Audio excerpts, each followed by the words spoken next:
સહજ ન્યૂઝ. વડોદરામાં પારોલ યુનિવર્સિટી માર્ગ પર ફૂટપાથ પર ગેરકાયદે શેડના દબાણથી રાહદારીઓને મુશ્કેલી.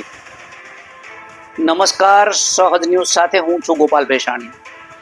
વડોદરાના વાઘોડિયા બ્રિજથી પારોલ યુનિવર્સિટી તરફ જતા મુખ્ય માર્ગ પર ગાયત્રી મંદિર સામે આવેલી અક્ષર રેસિડેન્સી વિસ્તારની દુકાનો બહાર કરવામાં આવેલા કથિત ગેરકાયદેસર દબાણને લઈને સ્થાનિકોમાં ભારે અસંતોષ જોવા મળી રહ્યો છે.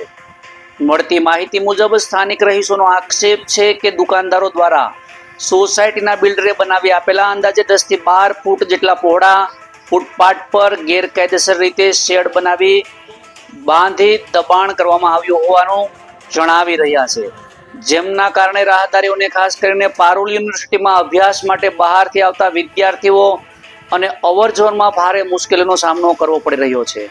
સ્થાનિકોના જણાવ્યા મુજબ ફૂટપાથ પર થયેલા દબાણને કારણે લોકોને રસ્તા પર ચાલવાની ફરજ પડે છે, જેના કારણે અકસ્માતની શક્યતાઓ વધી રહી છે. આ વિસ્તારમાં રોજ મોટી સંખ્યામાં વિદ્યાર્થીઓ અને અન્ય લોકો અવરજવર કરતા હોવાથી તાત્કાલિક કાર્યવાહી કરવાની માંગ સ્થાનિક લોકો કરી રહ્યા છે. સ્થાનિકોએ સંબંધિત તંત્રને કથિત ગેરકાયદેસર દબાણ દૂર કરી ફૂટપાથ માટે રાહદારીઓ માટે ખુલ્લો કરવામાં આવે તેવી માંગ કરી છે. જોકે આ મામલે સંબંધિત તંત્ર તરફથી હજુ સુધી કોઈ સત્તાવાર પ્રતિક્રિયા પ્રાપ્ત થઈ નથી. રિપોર્ટર યોગેશ દરજી, સહજ ન્યૂઝ, વડોદરા.